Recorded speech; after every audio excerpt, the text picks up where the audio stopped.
It's Wednesday, February 21st. I'm your host, Sarah Beal. On today's show, we talk to Finance Director Mark Milne, Assistant Airport Manager Katie Service, and Arts and Culture Coordinator Melissa Chartrand. But first, let's get a look at today's top headlines. The Recreation Division 2018 parking permits are now available through mail-in process. For those of you that supplied Barnstable Recreation with your email address, you should be receiving your application via email. If you do not receive it or did not supply an email address, applications may be downloaded from the town website. If you do not have access to a printer and need an application mailed to you, please feel free to submit your request in writing, and please include a self-addressed stamped envelope so the Recreation Division can mail the application to you. You can send that to Town of Barnstable Parking Permits, 141 Bassett Lane, Hyannis, Mass. 02601. 2018 parking permits, beach stickers, will be available in person at the HYCC beginning May 7th. Operating hours will be Monday through Saturday, 9 to 4 p.m., and Sundays and holidays, 9 a.m. to noon. The Art on Loan program displays the works of local artists on meeting room walls in Barnstable Town Hall. Currently on display are works by Barnstable High School students in the hearing room and the Selectmen's Conference Room. A view of Sandy Neck through the eyes of Barnstable High School art students on display in the hearing room, and graphic design student work in the Selectmen's Conference Room. This art will be up through March 16th. The Town of Barnstable has over 40 boards, committees, and commissions with approximately 291 seats. Citizen participation is exemplary, and the Town Council appreciates each and every member who serves. If you're a resident, registered to vote in the Town of Barnstable, and interested in serving on a board or committee, please fill out an application by visiting townofbarnstable.us. For a more detailed description and responsibilities of the committees, please contact the Town Council office at 508-862-4738. The Appointments Committee, made up of 5 town councilors, will interview applicants and make recommendations to the Town Council, who vote to appoint members at their regular meetings. Coming up next, Finance Director Mark Milne. Mark, thank you so much for joining us today. We have a really interesting document that we're going to talk about today. It is the Comprehensive Annual Financial Report, and the town puts one of these out every year. So let's dig right into what exactly is the Comprehensive Annual Financial Report. Sure. The town's required by charter, state law, and bond covenants every year to have an annual financial statement audit. So what the Comprehensive Annual Financial Report includes is the town's financial statements, along with an independent auditor's opinion on those financial statements. So you think of it like your annual financial audit. Right. That's what it is essentially. However, we take it the extra step and we prepare what's called a Comprehensive Annual Financial Report, which goes a lot more in-depth into the town's financial statements by providing 3 specific sections in the report. One is called, the first section is an introduction section, which includes things like the profile of the community, the services we provide, its organizational structure, local economy, tax base, and things like that. The second section of the document, which is the traditional part that you would normally see for an entity, is the financial section with all the numbers. And that will include the auditor's report and their opinion on those financial statements. And we received an unmodified opinion on the financial statements, which is the highest opinion you can receive, which is the opinion you strive for, meaning that it presents fairly in all material respects the financial condition of the town as of that point in time. And so you don't want to get a qualified opinion. Qualified opinion states that there's something wrong with those financials. So we've consistently received unmodified opinions for years now. This one's no different. Also included in that financial section is what's called a management's discussion and analysis, which you don't traditionally see in a regular audited financial statement. This is where we go into explaining kind of the story behind the numbers. Mm-hmm. As you can tell from looking at that 150-page document, it's very dense. Yes. There's a lot of numbers. And the biggest user of this financial report are investors. The investment community will grab these financial reports and they'll analyze these. They have all kinds of statistics that they run and comparing communities to one another to determine which communities they want to invest in. So when we go for a bond sale, for example, they're going to ask for these financial reports and they're going to evaluate our financial condition based on all these formulas that they use. So they're the biggest users of these reports, but we're required to produce this document, again, by state law, by the bond covenants that we have, and all the other outstanding bond issues that we have, as well as our charter. Wow. It's a pretty hefty document, and it's not available right now on the town's website, but it will be shortly. You just got it back. The part that I found most interesting, which you talked about, was the introduction in the beginning. The town of Barnstable is really good at, letting the residents know about how exactly the town runs, and I felt like the introduction to this report does a great job of that.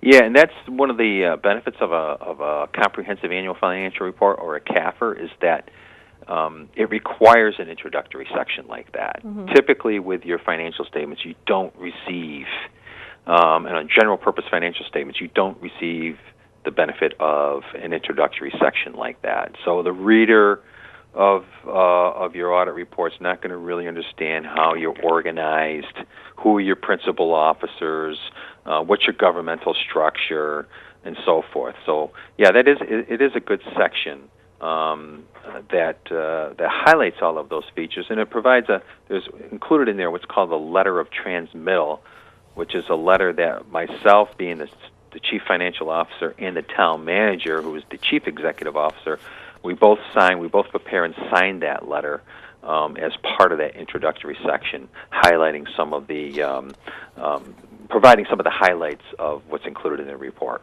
It's very impressive, and when the report is printed on the website, if anybody has any questions on how the town is run and how it all kind of works, this is going to be a great tool available to people. Now, aside from the introduction, getting into the body of it, is this something that my next door neighbor is going to want to open it up and take a look and read through it, or is it it's pretty heavy in some of the numeral information? Yeah, probably not. Again, because it is so dense. It's mm-hmm. So there's a lot of financial jargon used in the report. Mm-hmm. There are financial terms that the average person's not going to understand. Well, what is that? What's a deferred outflow of sources? Right. Restricted to certain priorities, and so there's a lot of heavy financial terminology. Again, so the report's predominantly used by the investment community, but in the management discussion and analysis, which is included in the financial section, we try to make sense of what all that means. And so that's if a citizen wanted to take a look at this report and try to understand what's behind those numbers, my suggestion would be to go directly to that management discussion and analysis, which begins on page 21, and read that section when looking at the numbers. Because I think they'll get the most benefit out of the report by doing that. Because we try to break it down in layman's terms what this all means, which is another benefit of doing a CAFR. The management discussion and analysis is not required within the general purpose financial statements, but it is required when you're doing a CAFR. Mm-hmm. Wonderful. And so we try to we've been doing a CAFR for 20 years, or over 20 years now, and we don't necessarily have to do the CAFR, but we feel it's in the best interest of our community to provide them the best financial information and the most transparency we can, and the CAFR does that. Absolutely. The town of Barnstable is very, it's very important that we, make everything open and transparent and everyone knows what's going on. So if you're at all interested in how the finances all work, this is a great document for you to pick up. I know there are some people out there that are very interested in that kind of information. I am not one of them. Yeah. But I know there are people out there that will want to, look through this and read through it and see how it all lines up. You said that this will help with bond sales in the future. Is there, has it been in our best interest to release a form like this or a report like this? Absolutely. It is when we're going out to do a bond sale. Every bond sale has to be rated by a bond rating agency. Part of that rating process is to provide this type of financial information to the rating agencies, and when they see that you're doing a CAFR, that provides you even a stronger credit rating, because they see that the community is dedicated again to providing the most coherent and transparent financial information that it can to not only its citizens but to the investment community. Great. Well, Mark, this is an amazing report that you've put together, and thank you so much for joining us today and letting us know all about it. You're welcome. Thank you. Okay, bye-bye. Bye. My guest today is Mark Milne. He's the finance director here in the town of Barnstable. Coming up, Arts and Culture Coordinator Melissa Chartrand, but first, Assistant Airport Manager Katie Service. Katie, thank you so much for joining us today. And before we get into anything that we're going to discuss, I want to say congratulations. The last Airport Commission meeting, they voted to offer you or make you the airport manager when Bud Brialt retires. So that will happen, I think, this summer, correct? That's correct. Thank you very much, Sarah, for saying that. Yes, Bud is retiring. He's been with the airport for about 9 years now. His last day will be June 28th, and he will be missed tremendously. He's a great person to work with, and he's done a lot for the airport during his time here. He has seen many construction projects, including one of the biggest one that probably had most of the public eye on, which is the brand new terminal and the control tower. So that happened in 2011, I believe. So Bud saw that whole process take place, and of course there's been many, many airfield projects that he has been overseeing through the years, whether it's rehabilitation of our runways or our taxiways. He's been here for a lot of that and looked at ways to get funding for those projects. So he's done a lot in his time here, so he'll be missed. He will be. For sure.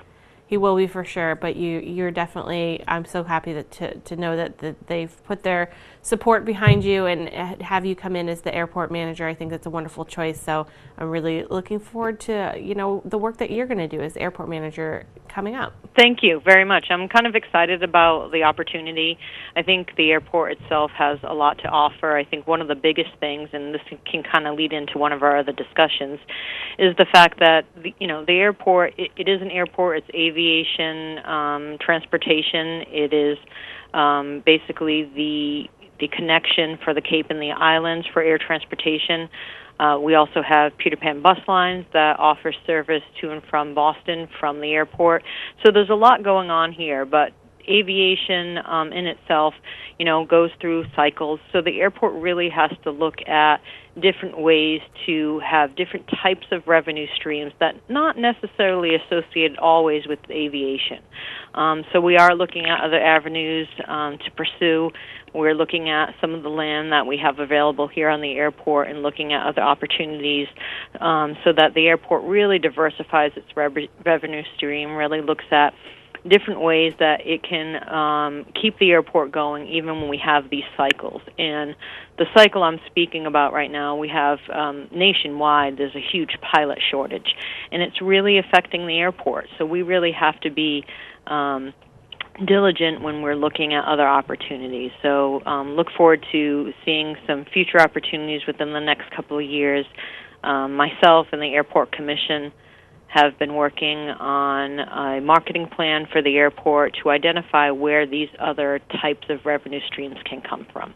Wonderful. I think, there's been a lot of talk about a lot of the land around the airport, so I know this is going to be a topic of conversation for us for quite a few years, like you said. What I do want to talk about is, I know it's a big thing every year, but JetBlue will be returning to the airport. Yes, JetBlue will be returning. It's going to be their 5th year. We're very excited.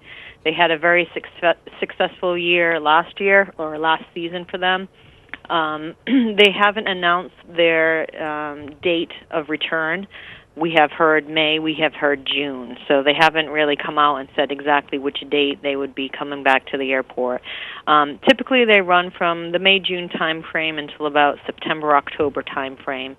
They do daily flights except during the beginning of the season and the end of the season where you might see them maybe doing 4 flights a day. Mm-hmm. But they do fly to and from JFK. We've had quite a few people, businesses within the Cape region reach out to us in hopes of having even more of a schedule going to JFK. It seems to be an easy route for a lot of people who either want to just go to New York for a long weekend or going to New York for business.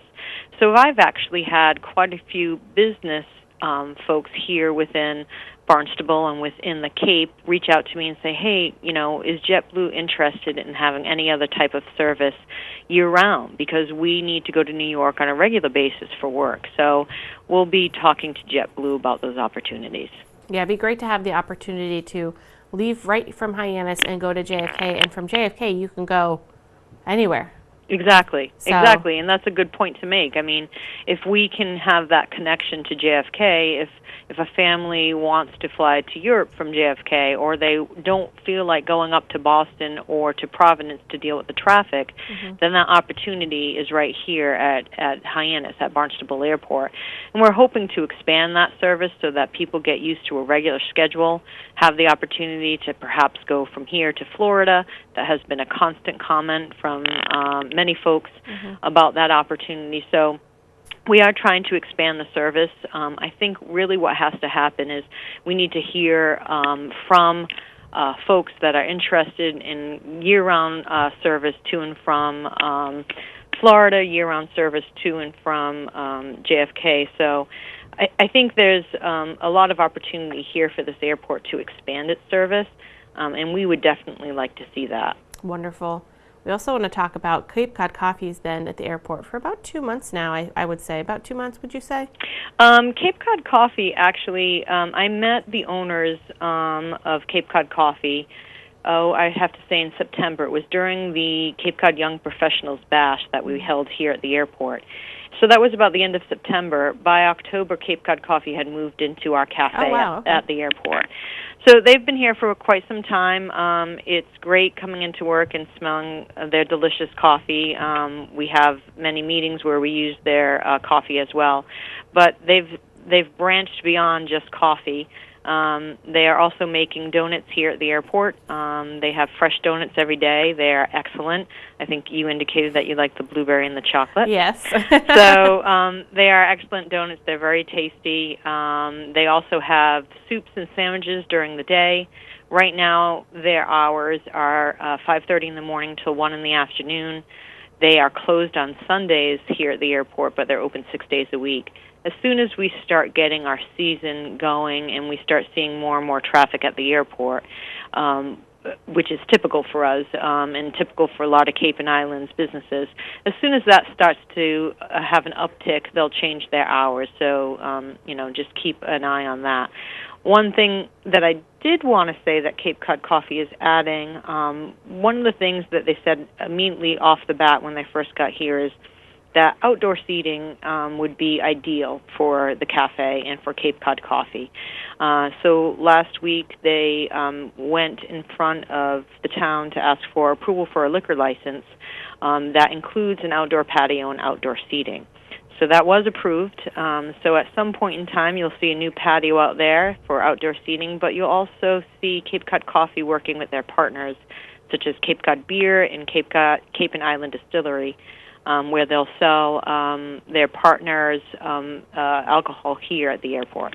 Wonderful. I know there's a want and a need for that, especially when you have events and things at the airport. It'd be nice to have that, and I know travelers like to maybe have a little something while they're waiting for their flight, and it's a great opportunity. And I love the availability of parking for Cape Cod Coffee. It's so nice. You can go right in, and there's a small parking lot to the right of the terminal for employees, but there's a handful of Cape Cod Coffee spaces there, and it makes it so convenient and so easy. You can just park, go in, get what you need, and come right back out. Exactly, and we just made a decision to do that as soon as Cape Cod Coffee came on board, because one of the things that was causing a problem was that even though we validated parking, so if you went into the cafe and you got a cup of coffee or you got a sandwich, we would validate your parking so you wouldn't have to pay for parking. But many people approached us and said, it's kind of confusing because everybody thinks, oh, we have to pay to park, I'm not going to go to the cafe. Right.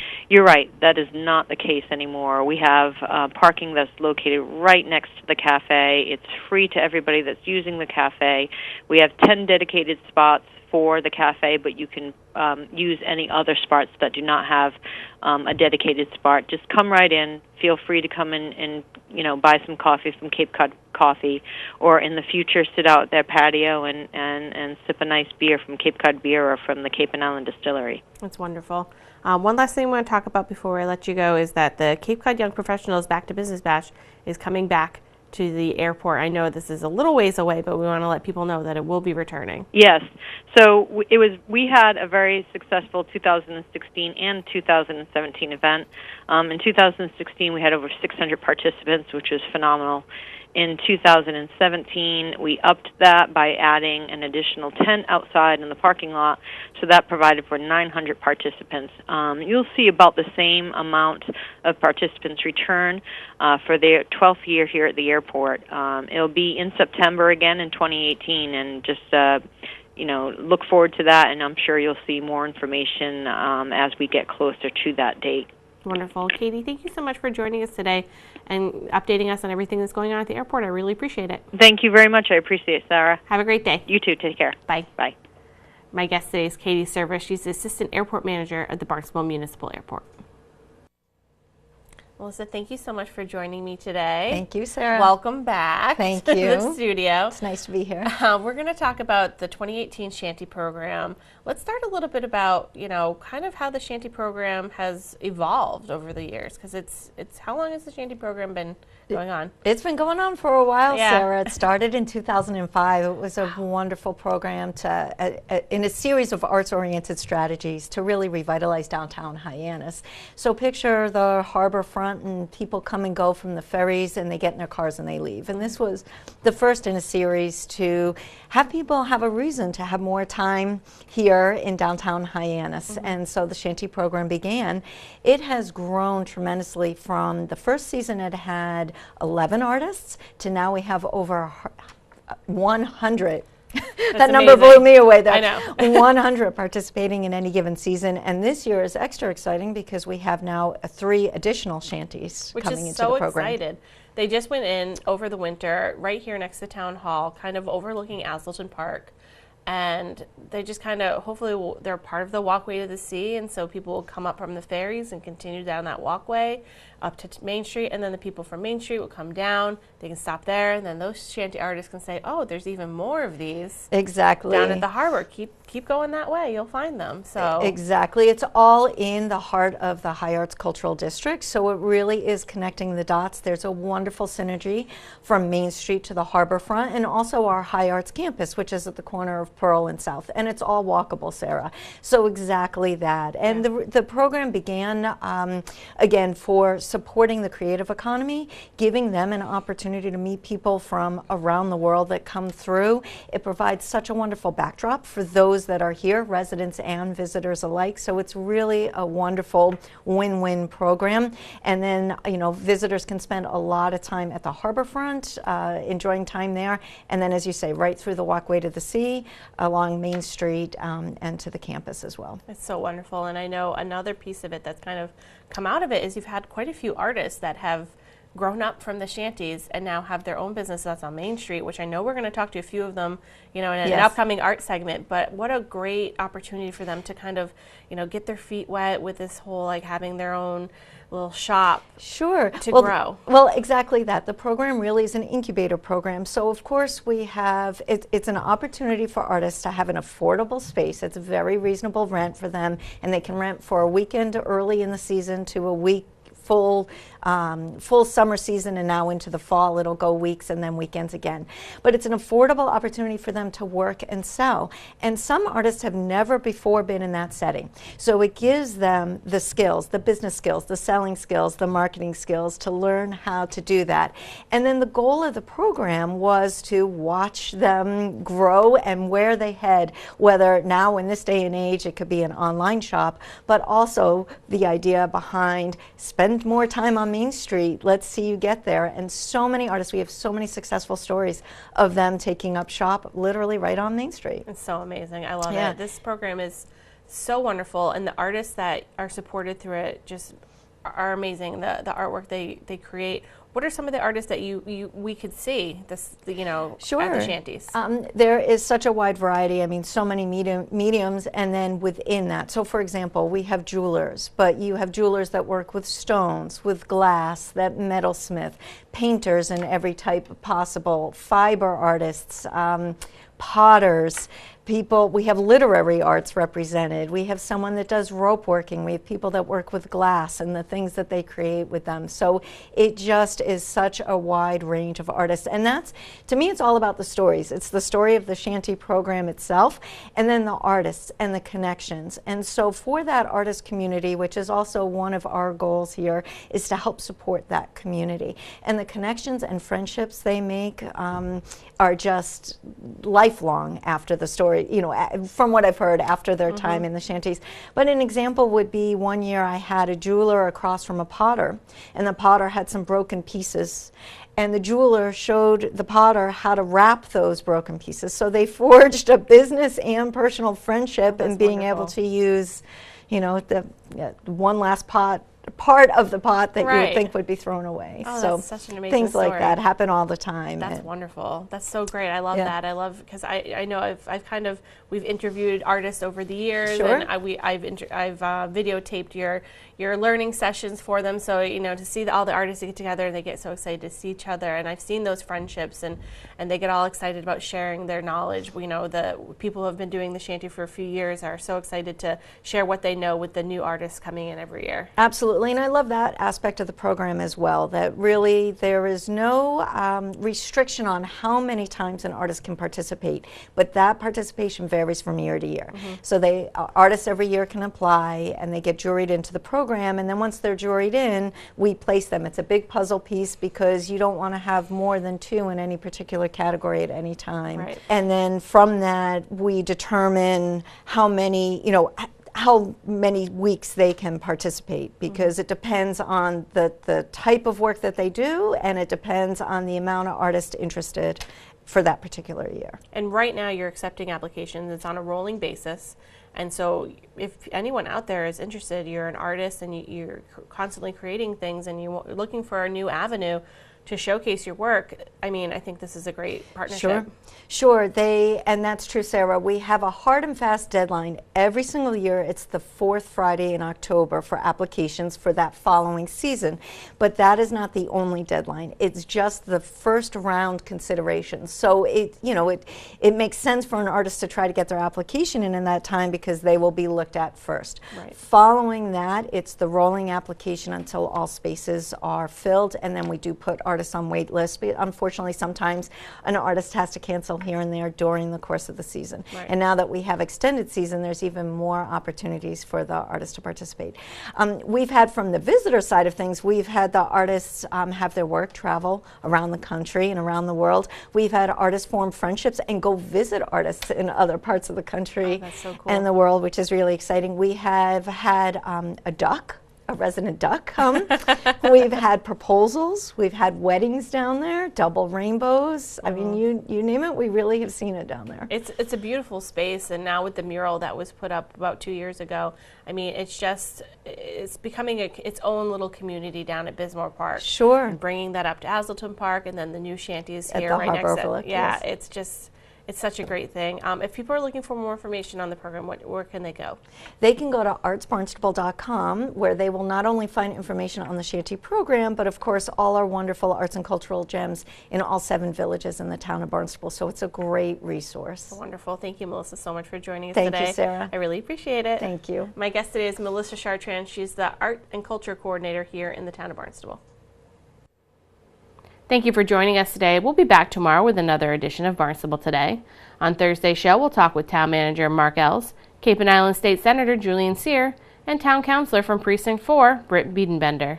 For Barnstable Today, I'm Sarah Beal.